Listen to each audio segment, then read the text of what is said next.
You try stricter rules, different schools, therapies, every parenting book, positive reinforcements, consequences, everything the experts tell you to do, and your child still struggles. Mood swings, aggression, anxiety, can't focus, can't control impulses. Late at night, you're lying there wondering, what am I doing wrong? What if we've been fixing the wrong thing all along? Your child's behavior is simply an output of their brain's function. Your child's emotions, focus, impulse control, decision-making, all of it runs through one organ, the brain. We call these mental health issues, but they're actually brain health issues. And that distinction, it changes everything. With brain imaging technology, we can actually see what's happening. Low activity in the prefrontal cortex, poor impulse control, W problems in temporal lobes, aggression, and mood's instability, overactivity in certain areas, anxiety, and obsessive thoughts. So, in the next 5 minutes, I'm going to show you exactly how this works. You're going to cover first, 3 simple brain rules even young kids can grasp. Second, hidden threats damaging your child's brain right now and things most parents miss. Third, what actually builds strong brains, from food to screen time. By the end, you'll have a completely different framework for raising mentally strong kids, one that actually works. So, let's dive in. First up, how do you actually start this with your own kids? It begins with education, teaching them about their brain in a way that empowers them. Here are 3 simple rules even young children can understand. Rule number 1, love your brain. It makes you. Your brain controls everything special about you. Your personality, your memories, your dreams, your friendships. When you love your brain, you protect it like anything that's precious. Rule number 2, avoid things that hurt your brain. This is huge. Certain choices directly damage the organ that makes who you are. Rule number 3, practice habits that help your brain every day. Small, consistent actions compound over time. Brain-healthy breakfast, or movements, or sleep. These literally build stronger neural connections. And here's the fun part. Turn this into a game. At meals, ask, is this food good or bad for your brain? Before activities, will this help or hurt your brain? Before bed, what did we do today that was good for your brain? What's amazing? Even 5 or 6-year-old or even 7-year-olds can correctly identify most of these things. They know broccoli beats candy. They know sleep beats scrolling. They know playing outside beats 6 hours of screen time. When kids understand the why, they become partners in their own health, not rebels fighting arbitrary rules. I know it's tough, but we got to do what we got to do for the kids' betterment. All right. Now, let's talk about what's actually hurting your child's developing brain, because some of these threats are hiding in plain sight. First, understand this. A child's brain doesn't finish developing until they're mid-20s. It's under construction. And that means it's way more vulnerable than an adult brain. So, threat number 1, substances. Alcohol, nicotine, marijuana, vaping. These aren't just bad influences. They fundamentally alter brain chemistry and structure during their critical developmental windows. The consequences significantly increased risk of anxiety disorders, depression, psychosis, and suicidal thoughts. Threat number 2 is screens and social media. Yes, screens and social media.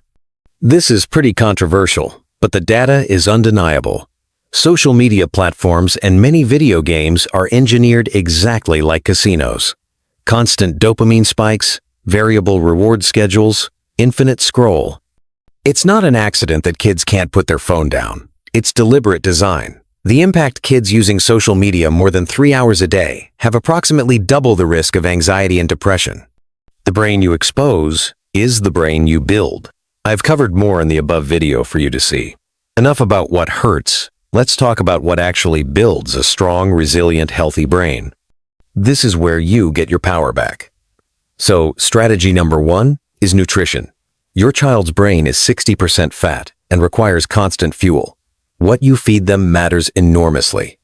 Focus on high-protein eggs, fish, chicken, Greek yogurt, healthy fats like avocados, nuts, olive oil, and salmon. Real whole foods that come from the earth, not a factory. Cut back on ultra-processed foods.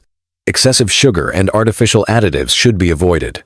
These create inflammation in the brain and destabilize blood sugar, which directly impacts mood and focus. Strategy number 2 is movement. Exercise isn't just good for the body, it's brain medicine. Physical activity increases blood flow to the brain, promotes growth of new brain cells, and releases chemicals that improve mood and reduce anxiety. But here's a pro tip. Coordination activities are even better, like table tennis or tennis, martial arts, dancing. These require your child to think and react and balance and move all at once. It's like a full workout for the brain. Strategy number 3. Key supplements. Now, these aren't magic pills, but they can provide targeted support that many kids are missing. A quality multivitamin to cover nutritional gaps. Omega-3 fatty acids. These literally build brain cell membranes. Probiotics for the gut-brain connections. Yes, gut health directly impacts mental health. Think of supplements as insurance, not replacement for good habits. Strategy number 4. Digital boundaries. This is where you have to be brave, because your child will not thank you in that moment. Delay phones and social media as long as possible. Don't hand over a phone to your child until they are 13 or 14 years of age at least. I know every other kid has them. I know the social pressure is intense, but their brain is worth protecting.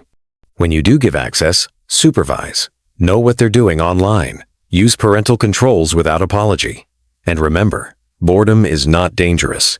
Boredom is development. It's where creativity happens. It's where kids learn to generate their own entertainment, solve their own problems, and develop internal resources. So, here's the shift that changes everything. When your child is struggling with behavior, emotions, focus, anything, don't ask, "What's wrong with them?" or "What did I do wrong?" Instead, ask, what does their brain need right now?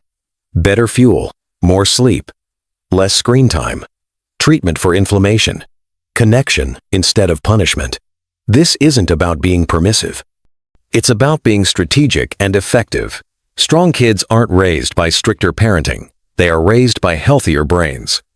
And when you love their brain, protect their brain, and feed their brain, you give your child the foundation for everything else.